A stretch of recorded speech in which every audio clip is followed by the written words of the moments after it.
हाँ, सभी शांतिपूर्वक अपने स्थान पर बैठ जाएं और सभी से निवेदन है कि अपने फ़ोन्स को साइलेंट कर दें और स्विच ऑफ कर दें तो ज़्यादा अच्छा रहेगा। हाँ, सभी शांतिपूर्वक बैठ जाएं।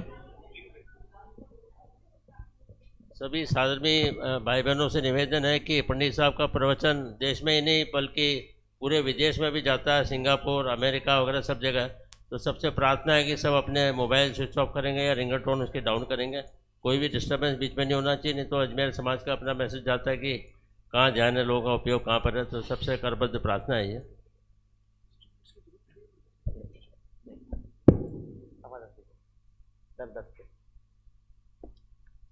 चलिए शुरू करते हैं हम लोग।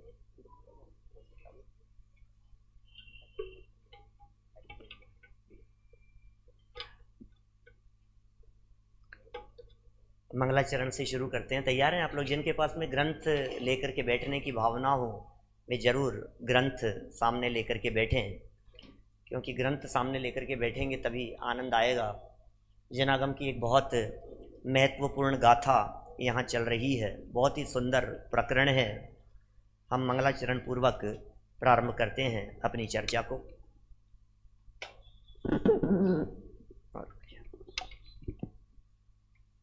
जय श्री ओम नमः सिद्धेभ्य। ओम जय जय जय नमोस्तु नमोस्तु नमोस्तु। नमो अरिहंताणम, नमो सिद्धाणम, नमो आयर्याणम, नमो वज्रायाणम, नमो लोये सव्यसाहुणम।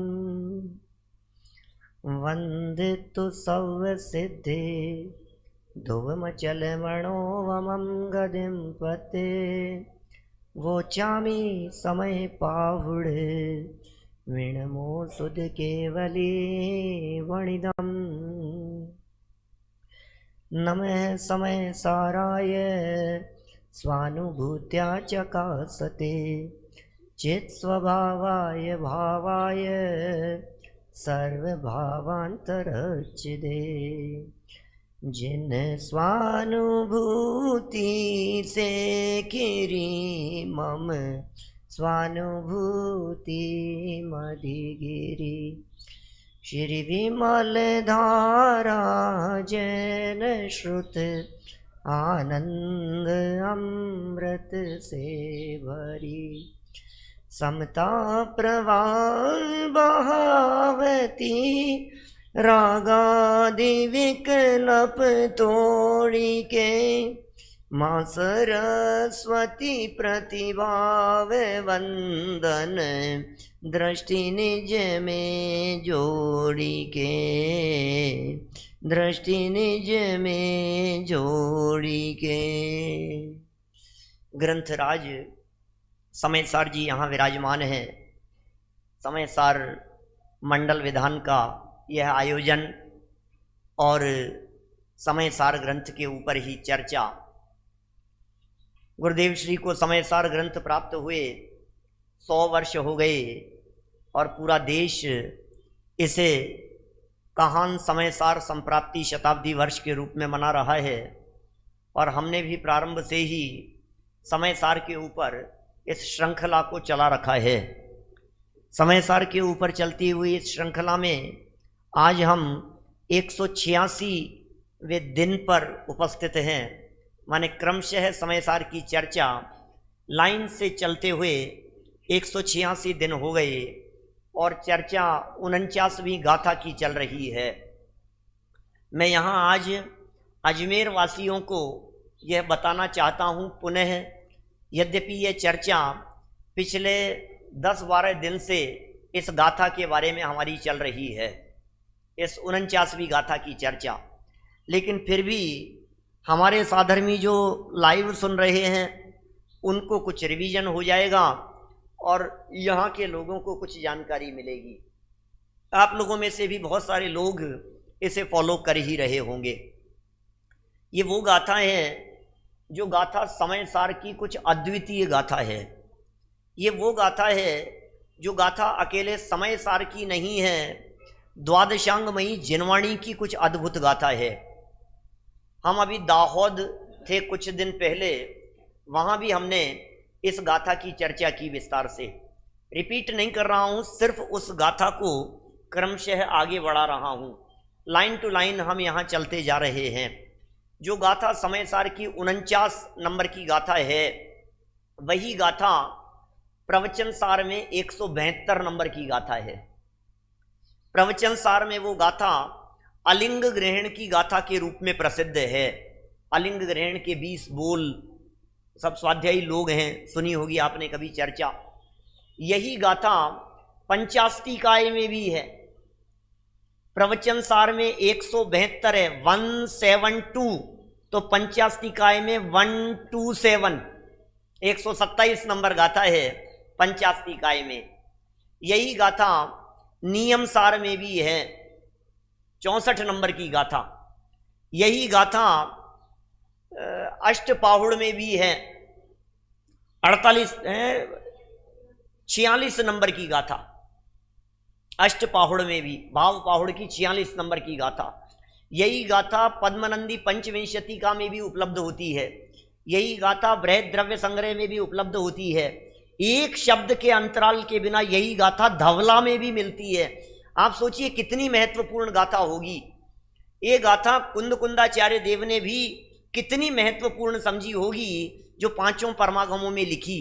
कोई गाथा नहीं है ऐसी जिस गाथा को उन्होंने पांचों परमागमों में रिपीट किया हो। इस गाथा के अलावा उन्हें लगा कि एक ग्रंथ यदि काल के गाल में समा गया तो दूसरा बच जाएगा, और दूसरा भी नष्ट हो गया तो तीसरा बच जाएगा। अरे कुछ रहे या न रहे, लेकिन यदि ये गाथा आत्मार्थियों के कंठ में और हृदय में रहेगी तो मुक्ति का मार्ग अनवरत चलता रहेगा। ये मुक्ति के मार्ग को दिखा देने वाली गाथा है। अरे मुक्ति के मार्ग को ये तो उपचार से कहा जाता है, सच्चाई तो यह है कि ये आत्मा को दिखा देने वाली गाथा है। देखा है कभी आत्मा को? ये साहब आत्मा को दिखाने वाली गाथा, कैसे देखेंगे आत्मा को? चलो चलो सब तैयार हो जाओ आत्मा को दिखाने के लिए। किस में दिखाओगे? कि कैमरे में? कैमरे में दिखाओगे? कैसे दिखाओगे? आंखों से देखो। बोले आंखों से क्या दिखाएं? कुंद कुंदाचार्य देव इस गाथा में कह रहे हैं, ये गाथा कह रही है आत्मा तो अरूप है, आंखों से नहीं देखा जा सकता है। ये आत्मा आंखों से दिखाई देने वाली नहीं है। इस आत्मा को आंखों से नहीं देखा जा सकता। ये अरूप है, ये अरस है, इसका रस नहीं चखा जा सकता है रसना इंद्रिय से। ये अगंध है, इसका गंध नहीं सूंघा जा सकता है। ये अवर्ण है, ये अस्पर्श है, इसे छुआ नहीं जा सकता है। हम इसे देखने का प्रयत्न करना चाहते हैं, हम इसे ढूंढने का प्रयत्न करना चाह रहे हैं, हम इसका आकार प्रकार देखने की बात कर रहे हैं। और आचार्य देव कहते हैं इसका कोई आकार प्रकार वर्णन किया जा सके ऐसा नहीं है। चर्चा आत्मा की चल रही है, आत्मा की चर्चा चले और उत्साह नहीं आवे तो समझ लेना अपने आप को आत्मा स्वीकार नहीं कर रहा है। प्रकाश जी भाई साहब अपने आप, प्रकाश जी भाई साहब कहते ही तो गर्दन हिल गई, और आत्मा कह रहा था तो क्या? सबकी बात कह रहा हूं, सोचना जरा। अभी हमने नाम लिया नरेश जी भाई साहब तो लगता है मेरी बात। आत्मा तो सभी है जी, आत्मा की, आत्मा में क्या बोले? हमने कहा आवाज, तो हमें क्या लगा मेरी बात हो रही है।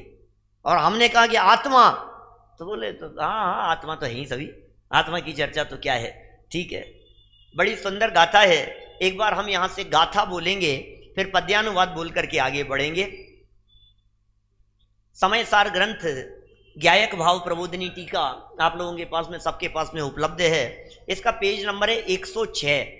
106 नंबर पेज पर गाथा लिखी हुई है और वहीं नीचे पद्यानुवाद भी है। रिपीट कीजिएगा आधी आधी लाइन। अरसमरूवम गंधम। अभी नरेश जी भाई साहब कह रहे थे ना देश विदेश में सब लोग सुन रहे हैं, सब लोग क्या सोचेंगे? अजमेर के अंदर लोगों में दम नहीं है, है? अरसमरूवम गंधम। जितने संख्या में लोग उपस्थित हैं उतनी संख्या में आवाज नहीं है। क्या 20% भी आवाज नहीं आ रही है? नाश्ता करके बिठाएं क्या कल से? रिपीट करना। अरसमरूवम गंधम अवत्तम चेदना गुणमसदम जान लिंग गहनम जीवम निदिठ संठाणम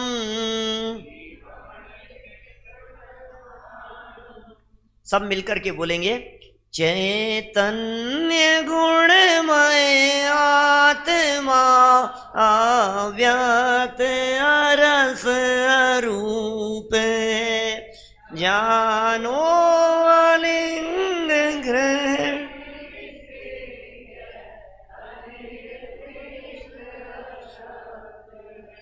चैतन्य गुणमय आत्मा कैसी है? चैतन्य गुणमय आत्मा।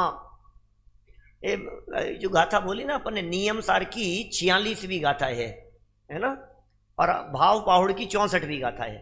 ये अपन ने जो बोला था ना आगे, हाँ उल्टा हो गया था वो। देखिए कह रहे हैं यहाँ, ये आत्मा चैतन्य गुणमय, चैतन्य गुण वाला है, अव्यक्त है, अरस है, अरूप है, अगंध है, इसे अनिर्दिष्ट संस्थान जानो, इसे अलिंग ग्रहण वाला जानो। ये सब तो निषेध कर रहे हैं। आत्मा कैसा है? बोले रूप वाला नहीं है। आत्मा कैसा है? बोले रस वाला नहीं है, बोले गंध वाला नहीं है, बोले वर्ण वाला नहीं है, बोले ऐसा नहीं है, ऐसा नहीं है, ऐसा नहीं है। तो है कैसा, ये वो भी बताएंगे आपको। अभी ये पिछले जो 10-12 दिन से जो ये चर्चा चल रही है इस गाथा के संदर्भ में, हम लोग आगे बढ़ते बढ़ते पेज नंबर 110 तक आ गए हैं। 106 नंबर पेज से गाथा की टीका शुरू हुई ना, हम बढ़ते बढ़ते 110 नंबर पेज तक आ गए। और पीछे क्या चर्चा चली है, जब आचार्य देव ने भगवान आत्मा के संदर्भ में कहा कि ये अरस है, अरूप है, अगंध अशब्द है, अस्पर्श है, तो 6 बोलों से उसे समझाया। सबके लिए 6 बोल दिए। थोड़ा सा ध्यान दीजिएगा, 6 बोलों के माध्यम से इस आत्मा के अरूपीपन को, अरसपन को समझाया है। कौन कौन से 6 बोलों के माध्यम से? सबसे पहले तो ये कह दिया कि ये आत्मा पुद्गल नहीं है। क्योंकि ये पुद्गल नहीं है, इसलिए इसमें रस, गंध, वर्ण, स्पर्श और शब्द नहीं हो सकते। फिर दूसरे बोल में कहा कि ये स्वयं रस, रूप, स्पर्श, गुण भी नहीं है ये आत्मा। पहले तो कहा रस गुण वाला द्रव्य नहीं है, क्योंकि ये पुद्गल नहीं है। फिर दूसरे में कहा रस, रूप, गंध जो है ये गुण भी आत्मा नहीं है, इसलिए आत्मा इससे भिन्न है। फिर तीसरे बोल में कहा कि ये आत्मा द्रव्य इंद्रियों से जाने इन पुद्गलादिक को, ऐसा भी नहीं है। फिर चौथे बोल में कहा कि भावेंद्रियों से इन पर पदार्थों को जाने, ऐसा भी नहीं है। फिर 5वें बोल में, अरे साहब यदि मैं जानता ही नहीं हूं तो ये जानने में तो आ रहा है। फिर 5वें बोल में कहा कि हे जीव, तू स्पर्श को जानता तो है, लेकिन मात्र स्पर्श को जाने ऐसा तेरा स्वरूप नहीं है।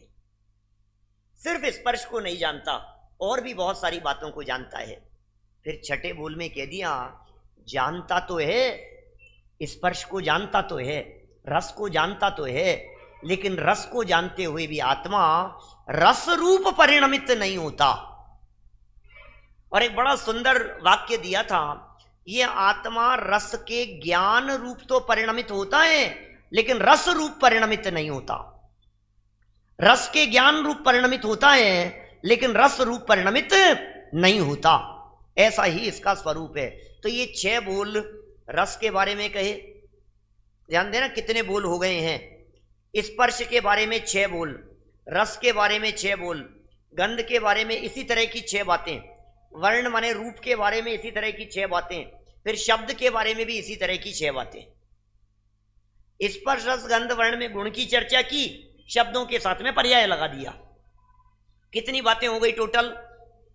30 हो गई। 6 बातें कही ना पांचों के बारे में, 30 हो गई। इसके बाद में 4 बोल दिए इस गाथा में अनिर्दिष्ट संस्थान को बतलाने के लिए, और ये कहा कि ये आत्मा अनिर्दिष्ट संस्थान वाला है, माने इसका कोई निश्चित आकार कहा जा सके ऐसा नहीं है। इस आत्मा का कोई निश्चित आकार बोला नहीं जा सकता। आत्मा का आकार बताओ भाई सब, मैं पूछूंगा यहाँ, मुझे पता लगना चाहिए यहाँ कितना स्वाध्याय है। 20 साल पहले आया था 10 लक्षण में, उस समय तो अच्छे स्वाध्याय थे सब बाबूजी के सामने। अब 20 साल में क्या हुआ, 20 साल में गाड़ी आगे बढ़ी के पीछे साफ हो गई सब।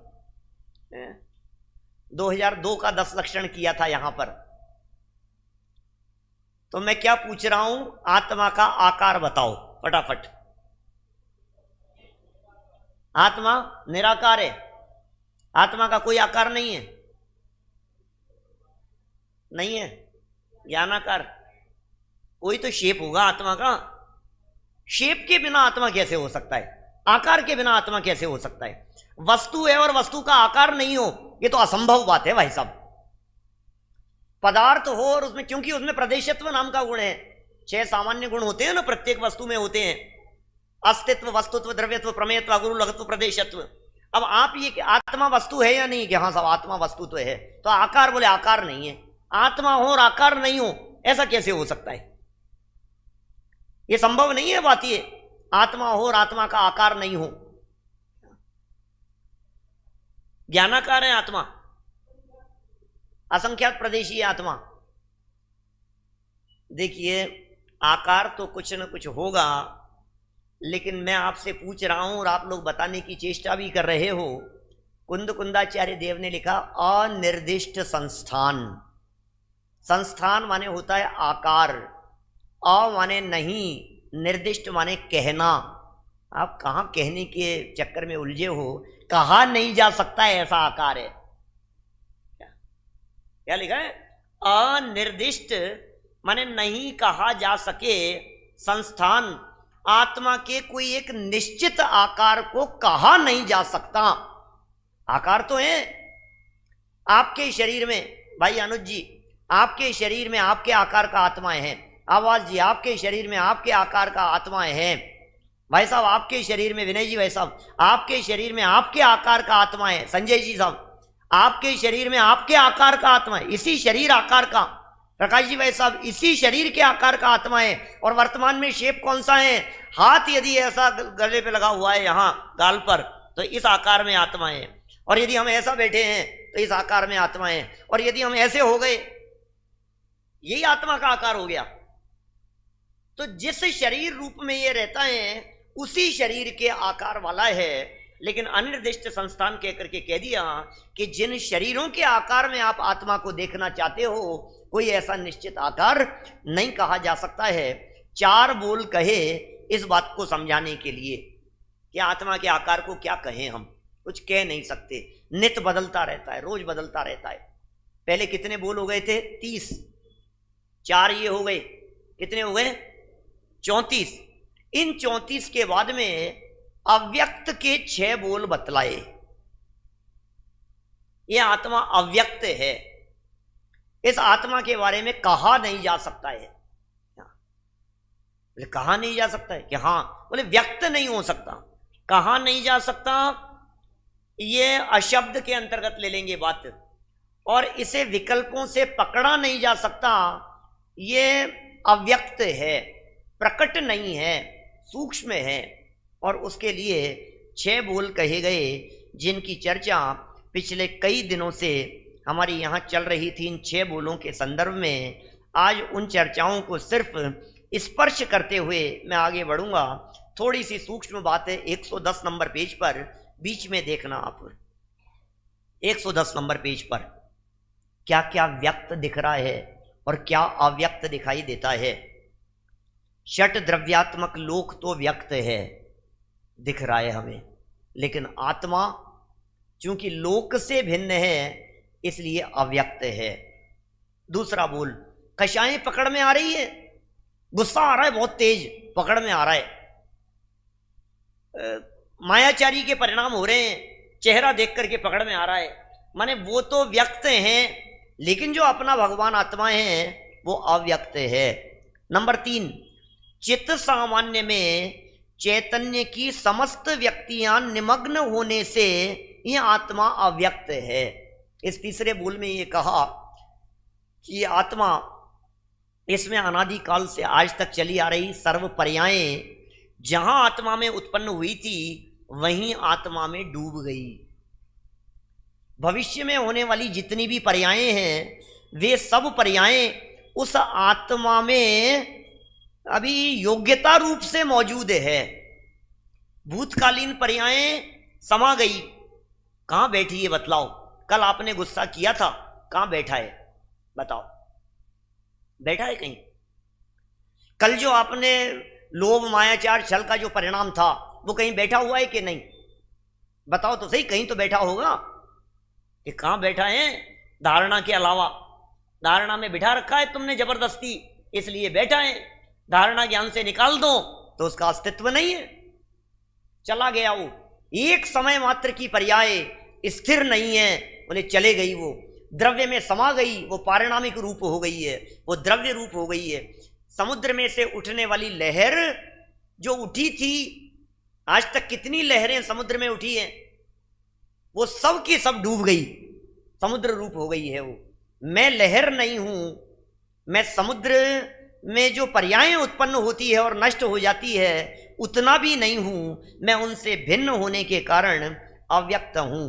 क्षणिक पर्याय मात्र भी नहीं हूं, क्षणिक व्यक्ति मात्र नहीं हूं। चौथे बोल में कह दिया, क्योंकि पर्यायें क्षण क्षण में उत्पन्न होती है और मैं क्षणिक नहीं।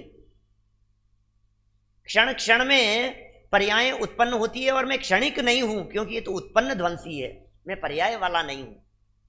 फिर पांचवें बोल में कह दिया, व्यक्तता और अव्यक्तता एक में एक मिश्रित रूप से प्रतिभाषित होने पर भी व्यक्तता को स्पर्श नहीं करता।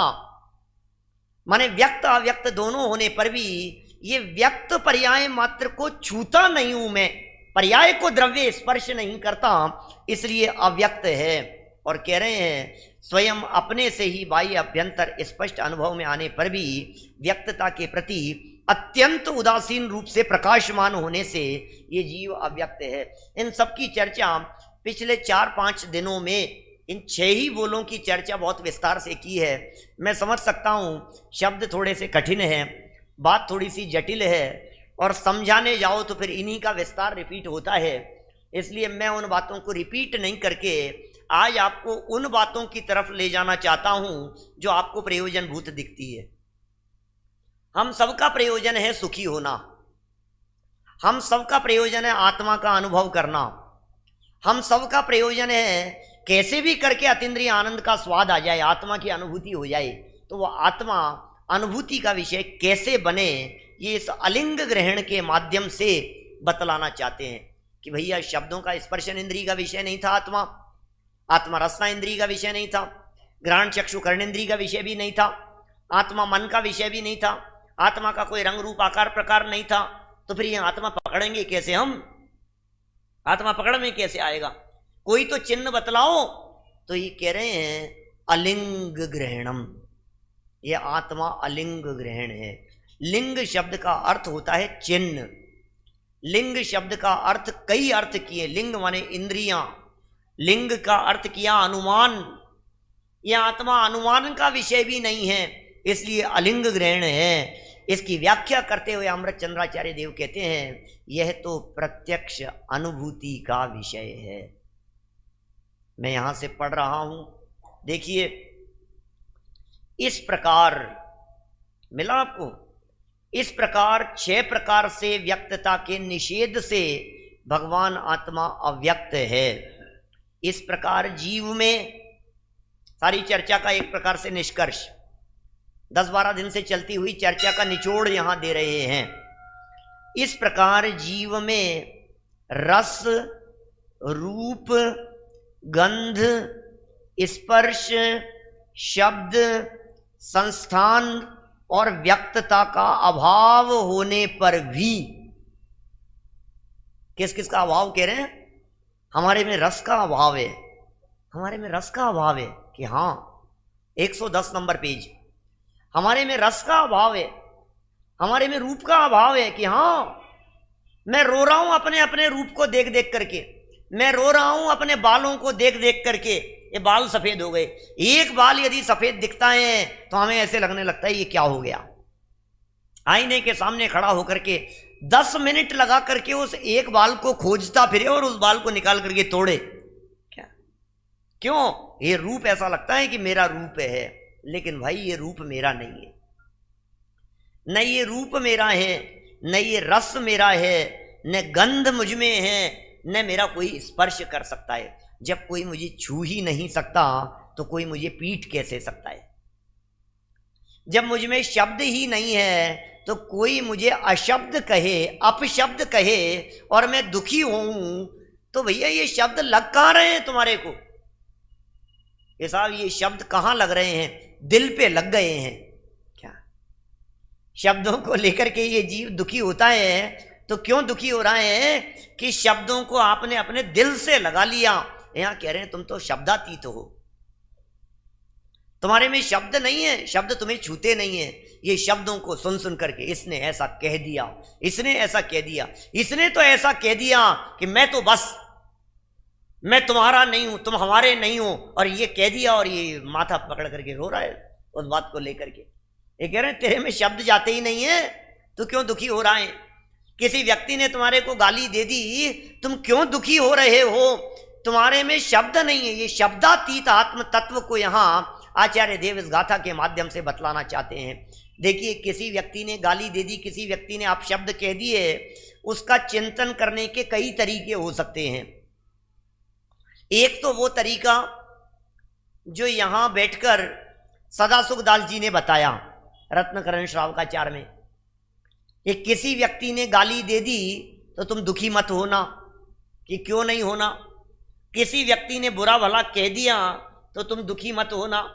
किसी व्यक्ति ने तुम्हारे को चोर कह दिया तो तुम परेशान मत होना। किसी व्यक्ति ने आपको बेईमान कह दिया, डाकू कह दिया, लुटेरा कह दिया, तो दुखी मत होना कि क्यों नहीं हूं भाई साहब। तो सदासुखदास जी क्या कहते हैं? पहले तो वो पंक्ति रत्नकरण श्रावकाचार्य की सुनाता हूं आपको। सदासुखदास जी ये कहते हैं कि तुम गंभीरता से विचार करना। क्या विचार करना? कि इसने तुम्हें बेईमान कहा, इसने तुम्हें चोर कहा, तो ये विचार करना तुमने चोरी की थी या नहीं की थी। इसने तुम्हें बेईमान कहा, पहाड़िया जी साहब, तो विचार करना कि हमने बेईमानी की थी या नहीं की थी। इसने हमने झूठा कहा, तो विचार करना हमने झूठ बोला था या नहीं बोला था। इसने हमें पापी कहा, तो विचार करना हमने पाप किया था या नहीं किया था। कर सकते हैं विचार?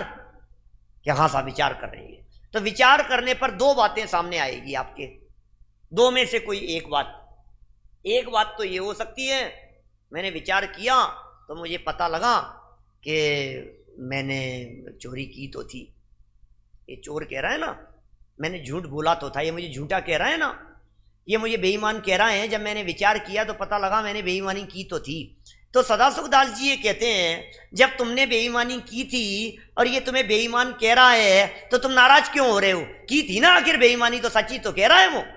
अरे नहीं नहीं पंडित जी, क्या बताऊं, मैंने तो बेईमानी की नहीं थी, फिर भी बोल रहा है। मैंने तो झूठ बोला ही नहीं था, मैंने चोरी की नहीं थी, फिर भी मुझे चोर कह रहा है, गुस्सा कैसे नहीं आएगा? तो सदासुखदास जी ये कहते हैं जब तुमने चोरी की नहीं है तो फिर किसी के चोर कहने से तुम चोर हो तो जाओगे नहीं, तुम क्यों गुस्सा करते हो? क्या भाई, दो बातें हो सकती है। किसी व्यक्ति ने तुम्हें बुरा भला कह दिया, यदि तुमने वो काम किया है तो फिर वो सत्य कहता है, क्रोध करने की गुंजाइश नहीं है। और यदि वो झूठ कहता है तो भी गुस्सा करने से कोई मतलब नहीं है, क्योंकि वो तो झूठ बोल रहा है। ऐसे दुनिया में झूठ बोलने वाले लोगों से प्रभावित होकर के तुम कब तक नाराज होते रहोगे? एक तो ये चिंतन हो गया, शब्दों की बात कर रहा हूं मैं, अशब्द कह करके पुकारा है कुंदकुंदाचार्य देव ने यहां। तो एक तो ये तरीका हो गया चिंतन करने का, और दूसरा तरीका कुंदकुंदाचार्य देव की शरण में आकर के जब देखते हैं तो कुंदकुंदाचार्य देव ये कहते हैं तुझ में शब्द का प्रवेश नहीं है, शब्द तुझे छूते नहीं है, शब्द तुझे स्पर्श करते नहीं है। जब दुनिया में कोई शब्द तुझे स्पर्श मात्र भी नहीं करते हैं तो तुझे शब्दों की चोट चोट जैसी क्यों लगती है? ये कहता है गोली का घाव भर जाता है लेकिन बोली का नहीं भरता। ये कहता है साहब ये शब्दों के बाण ये चुभते हैं, ये शब्द चुभते हैं अंदर में। तो कह रहे हैं कहाँ चुभते हैं? तू तो अस्पर्शी है, तुझे कोई वस्तु स्पर्श कर सके ऐसा तेरा स्वरूप नहीं है, ये तुझे कहाँ स्पर्श करते हैं। ये आचार्य देव चिंतन की धारा बदलने की बात कह रहे हैं। ये चिंतन बदल जाए, ये सोच बदल जाए हमारी, तो अनादि काल से आज तक जो दुख दर्द जो तकलीफ थी, जन्म से लेकर आज तक जो पीड़ा हो रही थी हमारे को, ये सारी पीड़ा मिट जाए। आप बतलाइए जरा तकलीफ क्या है आपको? सारी तकलीफ मिट जाती है जब ये विचार करते हैं। रस रूप गंध स्पर्श शब्द संस्थान और व्यक्तता का अभाव होने से, कितने शब्द दे दिए हैं, एक एक शब्द की यदि व्याख्या की जाए तो आपको पता लगे इनके अलावा और दुख है कहां। इन्हीं में तो दुख दिख रहा है। जितना दुख, जितनी तकलीफ, जितना कष्ट दिखाई दे रहा है, ये सब इन शब्दों में ही तो दिख रहा है। रस के कारण दुखी। सोचो आप जरा, अपने आप को रस वाला मान रखा है, अपने आप को रूप वाला मान रखा है, अपने आप के शरीर की सुगंध और दुर्गंध से अपने आप को सुगंध दुर्गंध वाला मान रखा है। क्या लिख रहे हैं? अपने आप को स्पर्श वाला मान रखा है। पता नहीं यार हाथ कितने कठोर हो गए हैं, क्या थोड़े सॉफ्ट होने चाहिए। तो स्पर्श वाला मान रखा है, शब्दों से भिन्न बतला रहे हैं यहां, और अपने आप को संस्थान वाला मान रखा है। ऐसा सोच रहे हैं मेरे तो आकार प्रकार बिगड़ गया यार, तो शरीर ही बिगड़ गया मेरा, तो पता नहीं क्यों वजन ही कम नहीं हो रहा है, पता नहीं क्यों वजन ही नहीं बढ़ रहा है। तो ये कह रहे हैं ये वजन तुम्हारा नहीं है, जिस वजन को लेकर के आप दुखी हो रहे हैं ये वजन तुम्हारा नहीं है, ये आकार प्रकार तुम्हारा नहीं है। ये क्या हो गया पता नहीं, गाल ही ऐसे लटक गए, पता नहीं क्या हो गया, ये गाल ही पिचक गए, पता नहीं क्या हो गया, आंखें ही अंदर धस गई। अरे ये आकार तुम्हारा नहीं है भाई, ये आकार तुम्हारा नहीं है। तो कितने शब्द दे दिए हैं, जरा एक एक शब्द को देखकर गंभीरता से विचार करने का प्रयास करो। जिसमें हमारा अपनापन है वो हमारा स्वरूप नहीं है, ये आचार्य देव बतलाना चाह रहे हैं। रस रूप गंध स्पर्श और शब्द, इनमें तो इंद्रियों की बात हो गई, संस्थान में आकार की बात हो गई, व्यक्त कहकर के सामने दिखाई देने वाला प्रकट, इसका अभाव होने पर भी ये सबका तो अभाव कर दिया। अब मैं हूं कौन फिर, कैसे पकड़ में आऊंगा, कहां मिलूंगा मैं? तो कह रहे हैं इन सब का अभाव होने पर भी वह स्वयं संवेदन ज्ञान के बल से, स्वयं सदा प्रत्यक्ष होने से अकेले अनुमान से ही नहीं जाना जाता, अतः जीव अलिंग ग्रहण है। भैया अनुमान से भी नहीं जाना जाता, इंद्रियों से नहीं जाना जाता, अनुमान से नहीं जाना जाता, बाहरी किसी चिन्ह से आत्म तत्व पकड़ में नहीं आता, बाहरी किसी चिन्ह से मैं पकड़ में नहीं आता। अपने आप को जानना है या नहीं जानना है? ये जीव दुखी ही इस बात के लिए वजह से है कि अपने आप को नहीं जान पा रहा है। और आचार्य देव कह रहे हैं भैया तुम अपने आप को जानो, जरा देखो तो सही कि नहीं मेरे साथ इसने जो सुलूक किया है मैं भूल कैसे सकता हूं, इसने मेरे साथ जो किया है मैं भूल कैसे सकता हूं। पहले तुम ये नक्की करो कि मैं कौन हूं, उसके बाद में बात करना मेरे साथ क्या किया है। हमें लगता है ना इसने मेरे साथ में क्या किया है, आपको पता है इसने मेरे साथ में क्या किया, इसने मेरे इतने पैसे लूट लिए, इसने मेरे साथ में क्या किया है। अरे वो तो पैसे लूटे, तुम्हारे साथ में क्या किया, तुम तो आत्मा हो ना। इसने मेरे को धोखा दिया है, कि क्या दिया धोखा, कि नहीं मेरे से पैसे ले लिए और फिर खा गया पैसे। इसने मेरे को धोखा दिया है कि पैसे लिए हैं कि तुम्हें धोखा दिया है। तुम कौन हो पहले ये बताओ, तुम्हें धोखा कहां से देगा, वो तो तुम्हें पहचानता तक नहीं है, तुम्हारा कैसे बिगाड़ेगा, वो तो तुम्हें जानता भी नहीं है। तुम अपने आप को शरीर मान करके बैठे हो इसलिए दुखी हो, हम अपने आप को देह मान करके बैठे हैं। मैं अपने आप को डॉक्टर संजीव कुमार ओझा मान करके बैठा हूं इसलिए परेशान हूं। मैं अपने आप को ये रंग रूप आकार प्रकार वाला मान करके बैठा हूं इसलिए दुखी हूं। इस शरीर की अवस्था तो बिगड़नी है, रोज बिगड़ेगी। अभी तो हुआ क्या है, अभी तो हुआ क्या है, जैसे जैसे उम्र बढ़ेगी प्रकाश जी भाई साहब वैसे वैसे अवस्थाएं तो बिगड़नी है। अभी तो क्या हुआ है, अभी तो घुटने भी जवाब देंगे, क्या जवाब देंगे, ये घुटने भी जवाब देंगे, कान भी जवाब देंगे, आंखें भी जवाब देगी, मुंह से दांत में दांत भी हिलने लगेंगे, दाढ़ दांत हिलने लगेंगे, सारा जबड़ा बाहर आ जाएगा। अभी तो हुआ क्या है, बाल भी जाएंगे, आंखें भी जाएंगी, दांत भी जाएंगे, ये तो होने वाला है अभी तो। लेकिन भाई इन सब बदलती हुई अवस्थाओं के काल में भी मैं नहीं बदलने वाला एक तत्व अंदर में विराजमान हूं, जो अपने आप को वो चैतन्य तत्व रूप अनुभव करता है, उसे बदलती हुई अवस्थाएं दुखी करने में समर्थ नहीं होती। कि साहब आपने तो सबका निषेध कर दिया, फिर कौन हूं मैं? बोले सुनो, स्व संवेदन ज्ञान के बल से पकड़ में आने वाला तत्व है। कितने सुंदर शब्द दिए।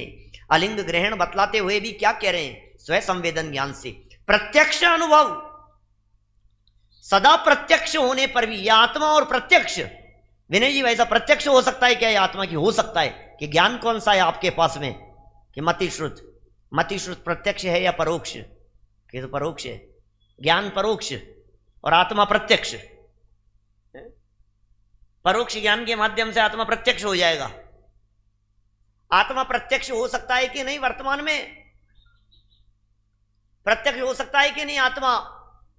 सब स्वाध्यायी अभ्यासियों की गर्दन हिल रही है कि हाँ हो सकता है, हो सकता है। अभी हो सकता है क्या? छद्मस्त को हो सकता है क्या प्रत्यक्ष? नहीं हो सकता। हो सकता है? नहीं हो सकता, नहीं हो सकता। रहस्यपूर्ण चिट्ठी पढ़ो टोडरमल जी की, मोक्ष मार्ग प्रकाशक पढ़ो। उन्होंने कहा मति श्रुत ज्ञान के माध्यम से आत्मा प्रत्यक्ष नहीं होता, आत्मा तो केवल ज्ञान में प्रत्यक्ष होता है। तो फिर क्या होता है? इस वर्तमान काल में आत्मा तो प्रत्यक्ष नहीं होगा, लेकिन आत्मा का अनुभव प्रत्यक्ष हो सकता है, वेदन प्रत्यक्ष हो सकता है। इसलिए आत्मा तो परोक्ष और वेदन प्रत्यक्ष। क्या नरेश जी भाई साहब, तो समझ में आ रही है क्या बातें? ऊपर से जा रही है हाँ ना, कुछ तो बोलो। आ रही है समझ में? हाँ आ तो रही है, पता नहीं आ रही है। ये कह रहे हैं अनुभव के काल में ये आत्मा प्रत्यक्ष नहीं होता, लेकिन आत्मा का वेदन प्रत्यक्ष होता है। यह अनुभूति का विषय है। आत्मा प्रत्यक्ष अनुभव कर सकते हैं, अनुभूति में परोक्षपना नहीं होता। मिश्री खाने का एग्जाम्पल देकर के चर्चा की है पंडित जी साहब ने वहां रहस्यपूर्ण चिट्ठी में। वहां पंडित जी साहब ने कहा अंधा व्यक्ति मिश्री खाए और आंखों वाला मिश्री खाए, बस इतना ही फर्क है।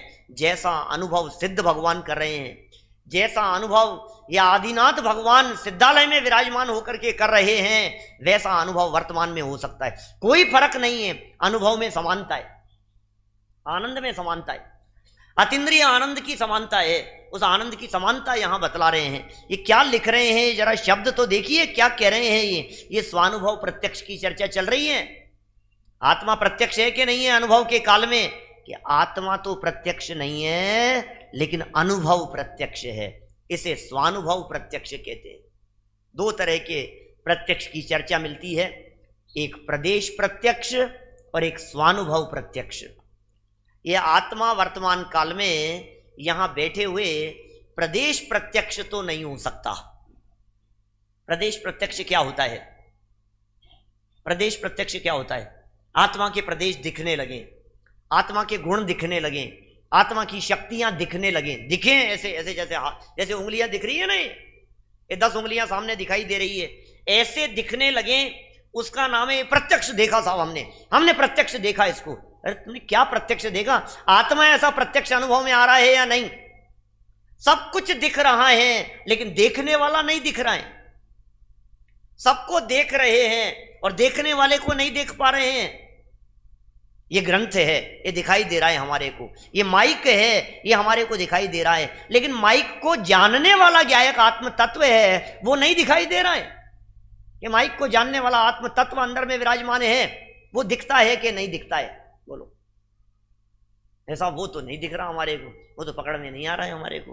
तो यहां कुंदकुंदाचार्य देव की गाथा की टीका लिखते हुए अमृत चंद्राचार्य देव कह रहे हैं अनुभव से पकड़ में आएगा, अनुमान से पकड़ में नहीं आएगा।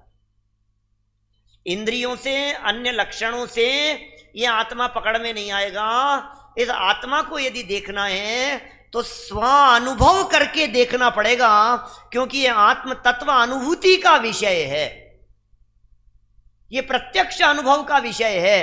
अंदर में जब ये जीव अपने आप को त्रिकाली चैतन्य अनुभव करता है, तो अनुभव में वो आत्म तत्व आता है, वो वेदन आता है आत्मा का, और अनुभव प्रत्यक्ष ही होता है।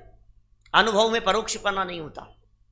अनुभव में ऐसा नहीं होता कि परोक्षपना हो जाए। आप अनुभव करें और मुझे पता लग जाए कि आपने कैसा अनुभव किया, ऐसा अनुभव में परोक्षपना नहीं होता है भाई साहब। हाँ बोलो।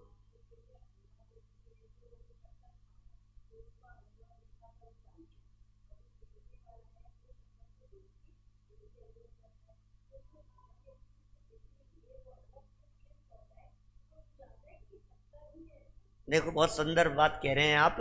यहाँ तो स्वाद की चर्चा चल रही है।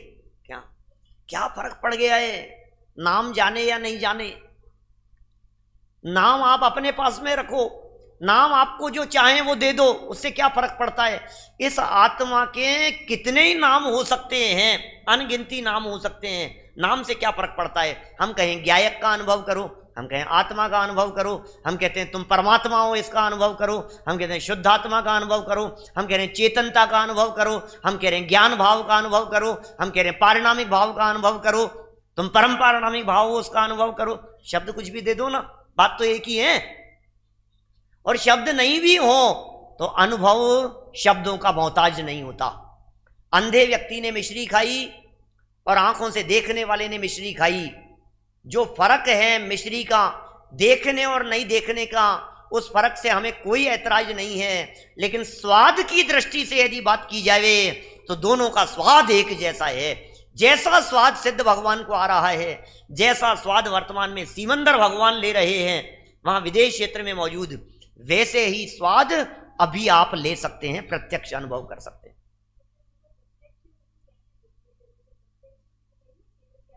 केवल ज्ञानी के प्रत्यक्ष प्रदेश दिख रहे हैं उनको ज्ञान में, कैसे दिखेंगे? आत्मा तो अमूर्तिक है, दिखेंगे कैसे? अमूर्तिक आत्माएं दिखाई कैसे देगा?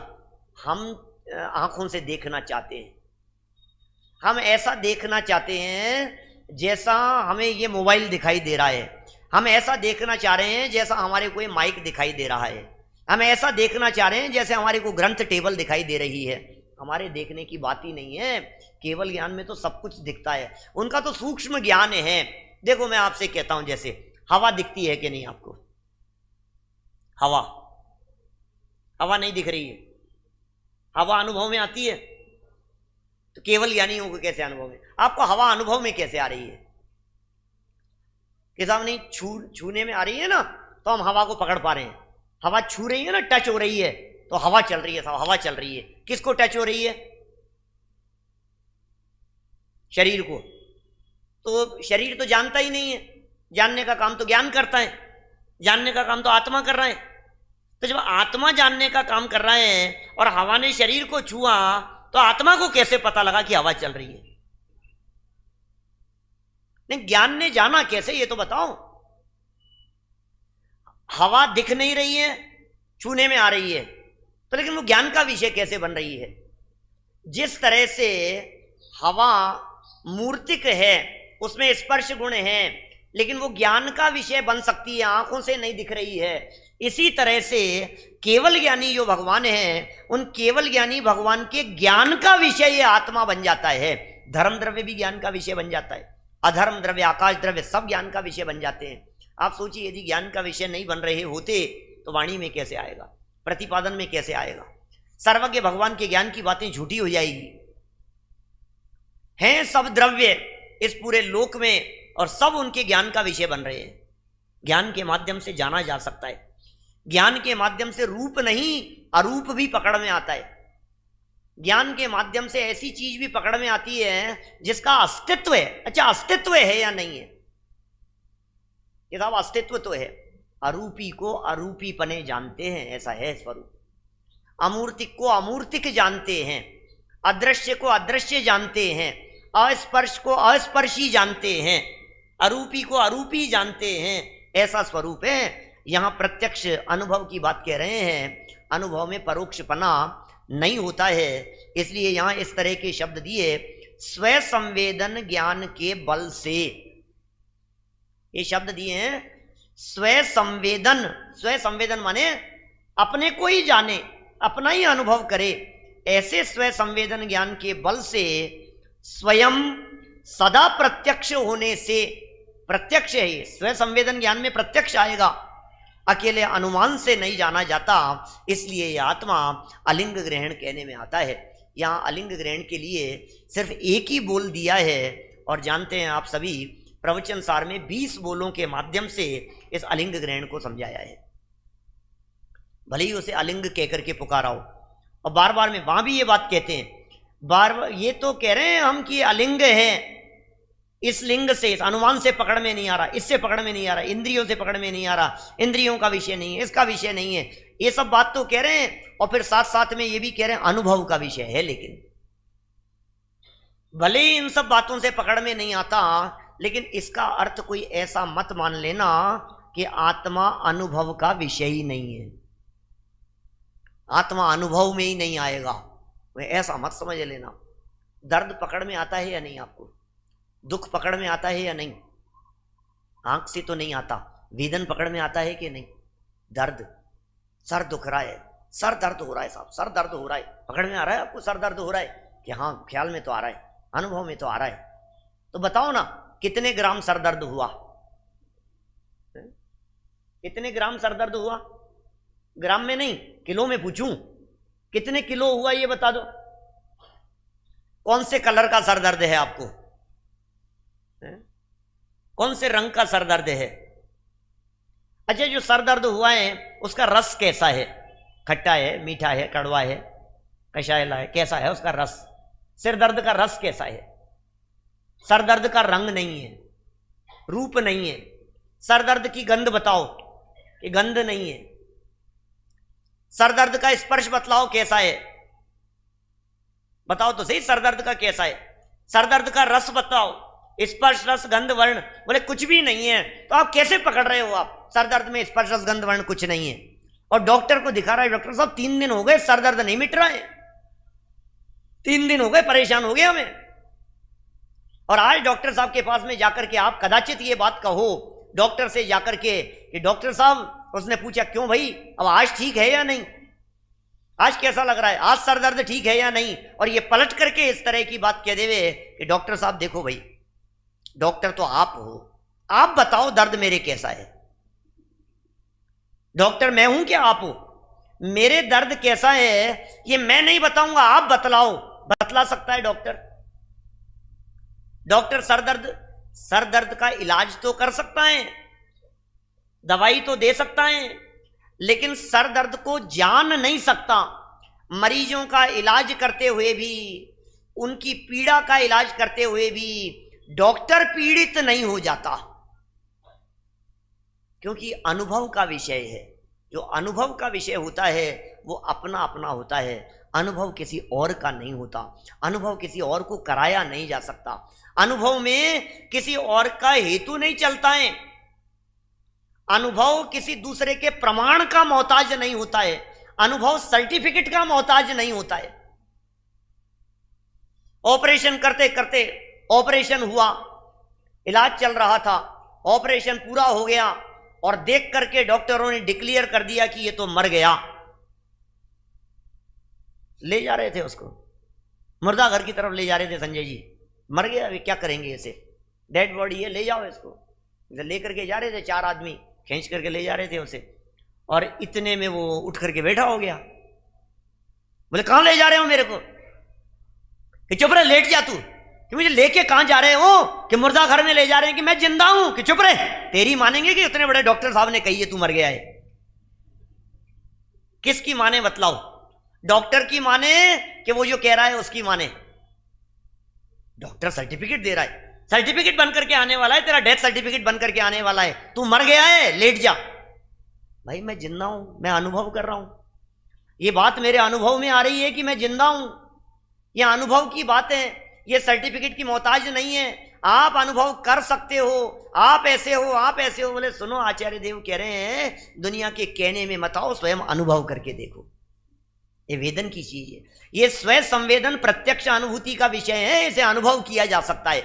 जरा देखिए इस अनुभव को, स्वयं सदा प्रत्यक्ष अकेले अनुभव किया जा सकता है, स्वयं अनुभव किया जा सकता है, और यह अनुमान ज्ञान का विषय नहीं है, इसे अनुमान से नहीं जाना जाता है।